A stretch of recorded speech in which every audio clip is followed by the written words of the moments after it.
तो आखिरकार आ ही गया वो दिन जब निकलना है अपने गांव से अपने शहर की ओर, वो भी कहाँ, दिल्ली में। तो देखो, ये जगह है हमारी आने की जिसे कहते हैं पनहेर, और इसी रास्ते से हम आते और जाते हैं। फिर अब हम निकल ही गए, क्योंकि जाना तो है ही यार। आना जाना तो लगा रहता है, पर जाना तो भैया होता ही है। चाहे कितने दिन के लिए आओ, हफ्ते के लिए आओ, महीने के लिए आओ, साल के लिए तो नहीं आया जाता, पर जितना देर भी आते हैं ज़रूर गांव में सबसे मिल के जाते हैं। तो ये रास्ता देखो, जिस रास्ते से हम आते और जाते हैं, यहाँ थोड़ा कच्चा रास्ता है और ये जगह पड़ता है जंगल का, जहाँ मैं आपको दिखा नहीं पाया, पर अब मैं आपको दिखा रहा हूँ। ये जगह जहाँ से टाइगर, लेपर्ड का आना जाना आता रहता है। इन्हीं रास्तों में रात भर वो घूमते हैं, शाम को घूमते हैं, दिन में घूमते हैं और सुबह घूमते हैं। और अभी मैं जिस जगह लेके जा रहा हूँ ना, यहाँ जंगलों में रहते हैं नेपाली लोग, नीचे तंबू लगा के, ऊपर भी तंबू लगा के।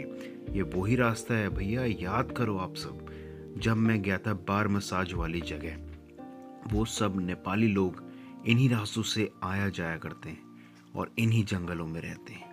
तो सोचो उनके लिए कैसा रहता होगा। और हमारा देखो, हम तो अपने घर रहते हैं, पर वो अपना पेट पालने के लिए जंगलों में रहते हैं, जहाँ उन्हें दिखता रहता है क्या, बाघ, तेंदुआ। तब भी देखो, ये रास्ते में देखो, इधर ही उनका काम चलता है और इन्हीं रास्तों से आना जाना बना रहता है। ये रास्ता मुझे आपको दिखाने का मेन रीज़न ये है कि जब भी आप आओ तो सेफ्टी के साथ आओ। इधर सिर्फ एक ही दिक्कत होती है कि अगर पंचर हुई गाड़ी तो भैया प्रॉब्लम हो जाएगी, पर उसका भी एक जुगाड़ है। वो जुगाड़ क्या है, जिस जुगाड़ से हमने अपना काम सॉल्व किया, तो उसके लिए आप मुझसे कांटेक्ट करो।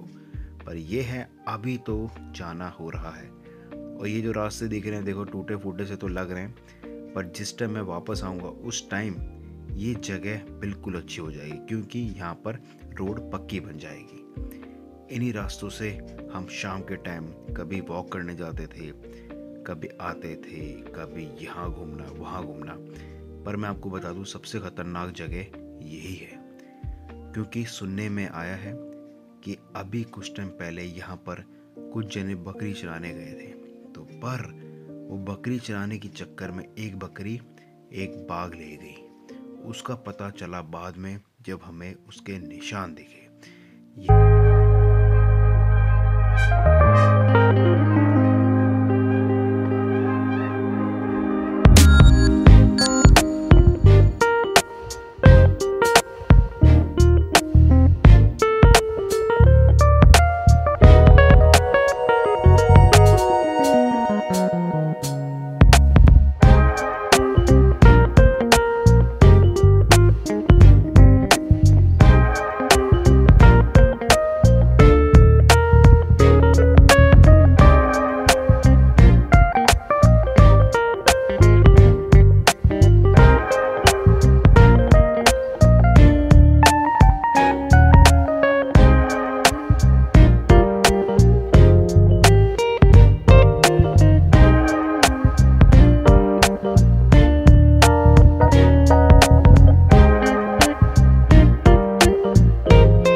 यार भैया पहाड़ों में पहाड़ यही सिखाता है कि भैया बच के रहो और झुक के चलो। ये नहीं ऊपर चलोगे तो नीचे पहाड़ से गिर जाओगे, तभी झुक के चलो। शहरों में क्या होता है, लोग ज़्यादा चौड़पंथी दिखाते हैं। वो चौड़ की ज़रूरत नहीं है भाई, पहाड़ आओ सब पता चल जाएगा। इसीलिए मेरा दिखाने का मोटिव यही है। आप अगर ब्यूटी देखो, कितनी प्यारी ब्यूटी है हमारे पौड़ तल्ला की, उत्तराखंड की। ज़्यादा से ज़्यादा टूरिज़्म फैलाओ और लोगों को आने का मौका दो। आप सबको मैं बताना चाहता हूँ, जब भी आप इधर आएँ इस शॉर्टकट वाले रास्ते से आएँ। इस रास्ते से एक बेनिफिट ये मिलेगा कि डायरेक्ट आप पौड़ तल्ला पहुँच जाओगे। पर अगर आप कार से आ रहे हैं तो बहुत ही अच्छा है, स्कूटी से भी आ सकते हैं, बाइक से भी आ सकते हैं, पर साथ में कोई ना कोई होना चाहिए। कभी भी अकेले ना आए। ये रास्ता मैं आपको तभी दिखा रहा हूँ क्योंकि यहाँ पर साइटिंग बहुत ही अच्छी है, बहुत ही अच्छी। अब आपके मन में ज़रूर आ रहा होगा कि आप यहाँ पर पहुँचेंगे कैसे। आपको सीधा रामनगर से आप आ सकते हैं जीप में। दिन में चलती है 1 से 2 के बीच में।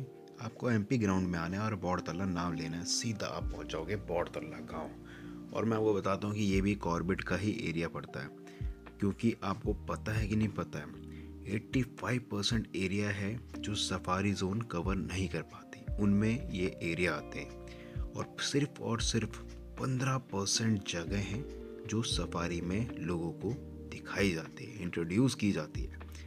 और 85% का तो पता भी नहीं है लोगों को। वही तो बात है, तभी तो कह रहा हूँ आप इधर आओगे तो खुश होके ज़रूर जाओगे और अपने साथियों को, दोस्तों को, फैमिली को भी बताओगे कि उत्तराखंड कैसा है। जैसे शहरों में लोग लाइट पर निर्भर रहते हैं, डिपेंड रहते हैं, जैसे स्ट्रीट लाइट पे, वैसी यहाँ पर लोग चंदा मामा की रोशनी पे डिपेंड रहते हैं। क्योंकि आप देख सकते हो यहाँ कहीं पर भी आपको स्ट्रीट लाइट नहीं दिखेगी। मैं तो दरख्वास्त करता हूँ कि ये रोड बंद तो 8 साल से रही है, पर ना सही से बनी है, ना इसमें लाइटनिंग आई है।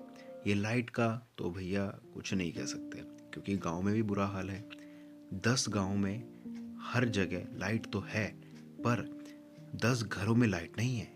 वो भी बाहर जो स्ट्रीट लाइट होती है, सिर्फ और सिर्फ एक आध घर के बाहर लाइट जलती है, वो भी दूसरे घरों को नहीं देख पाते अच्छे से। इसीलिए मैं कहता हूँ कि यहाँ पर उत्तराखंड में लाइटनिंग का इंतज़ाम ज़रूर होना चाहिए। आप खुद देखो, कभी रात में आप ट्रैवल कर रहे हो और परेशानी हो जाती है तो क्या करेगा इंसान, किसी न किसी के ऊपर डिपेंड तो रहेगा ही ना। यही सिचुएशन होती है इधर। शहरों में तो कहीं ना कहीं से भी कोई घर से ही बैठ बैठ के कैब बुला सकता है, डॉक्टर को बुला सकता है, पर यहाँ पर बुलाने के लिए क्या करना पड़ता है, कॉल करो, फिर कॉल करके बुलाओ। पर तब भी रात के टाइम डॉक्टर नहीं आ सकता, हमें खुद जाना पड़ेगा। अब आप सोचो, जब पहाड़ों में बच्चे होते हैं तो कितनी परेशानी होती हो, इतनी परेशानी होती है, तभी तो यहाँ के जो बच्चे होते हैं इतने स्ट्रांग होते हैं। नहीं तो शहरों में देखो इतने नाजुक कि हल्की फुल्की भी प्रॉब्लम हुई तो सीधा डॉक्टर के पास। पर यहाँ पर बच्चे आपको जो दिखेंगे ना, इतने मजबूत, इतने मजबूत, जो आपने सोचा ना होगा। ये तो भैया मैंने खुद देखा है, जब छोटे छोटे बच्चों के हाथों से मुक्का खाया है। कभी आओ खाओ इधर मुक्का, पता चलेगा आपको, यहाँ पर फ़र्क दिखेगा आपको शहरों के बच्चों में से।